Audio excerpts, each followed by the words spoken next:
네, 안녕하세요. 설턱치과 강진환 원장입니다.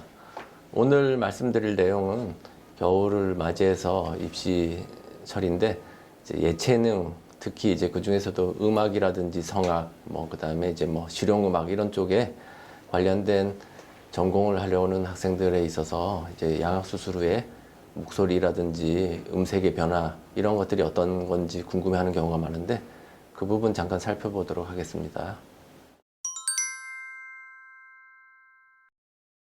예, 수술에 의해서 100% 변하지 않는다고 얘기하기는 어렵습니다. 일단 주걱턱 환자의 경우에는 기본적으로 턱이 앞으로 나와 있는 상태에서 턱을 작게 만들면 우리가 생각하는 이제 구강과 비강의 크기가 당연히 변화하게 되고 그 변화되는 것 때문에 음색에 약간의 변화들이 있을 수 있습니다.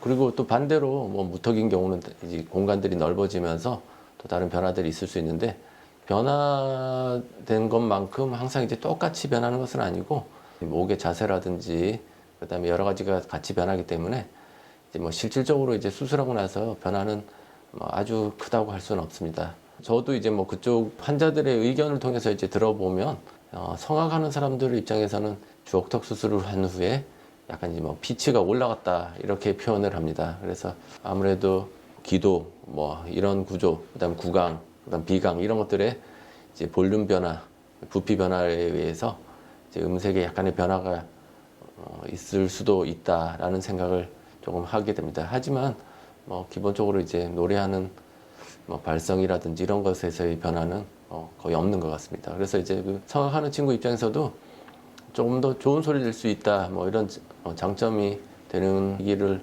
하곤 합니다. 그렇지만 이제 사람마다 이제 좀 다르게 평가할 수 있는 부분도 좀 있을 거라고 생각합니다. 구강 구조에 의해서 한계가 지어지는 부분이 있습니다. 이제 예를 들어서 개방교합이 있다든지 주걱턱이 있으면 이제 치아와 입술 이 두 개가 만나서 내는 발음인 파찰음이라든지 이런 것들에 있어서 약간 이제 불가능한 요소들이 있기 때문에 이제 환자들은 대부분 이제 그 부분을 만족시키기 위해서 억지로 내는 발음들이 있는데 그 약간 보상적인 발음이라고 할 수 있는데 그런 발음들을 이제 구강 구조가 정상으로 변하게 되면 자연스럽게 낼 수가 있습니다.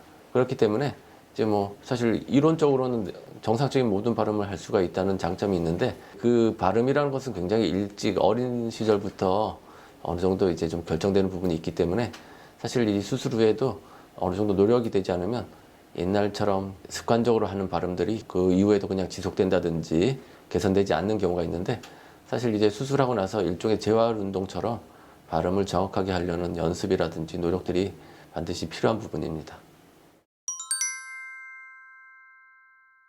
방금 말씀드린 것처럼 이 발음이란 것은 이제 이 구강 구조와 발성 기관, 혀, 입술 이런 것들이 모두 다 이제 조화롭게 액션하면서 발음을 하게 되는데 구조가 변한다고 해서 그런 것들이 다 따라서 변할 수 있는 건 아닙니다. 그래서 당연히 발음에 대한 연습이 충분히 이루어져야 되고 만일 이제 그런 발음이 이제 구조적인 문제가 없음에도 개선되지 않는다고 한다면 이런 것들은 정말 전문적인 음성 그 발음에 대해서 개발시켜주는 기관이라든지 치료소라든지 이런 걸 통해 방문을 하셔서 아주 프로페셔널한 그런 노력들을 해야 되는 경우도 있습니다. 이런 경우에서 대표적인 게 이제 구순구계열 이런 경우에 발음 자체가 이제 이 코를 통해서 바람이 새거나 이런 방식으로 발음하는 것들이 나중에 수술하고 나서도 개선되지 않는 경우가 분명히 있습니다. 그런 것들은 발음을 하는 방식을 바꿔준다든지 이런 것들을 아주 굉장히 적극적으로 해야 되는 경우가 분명히 있습니다.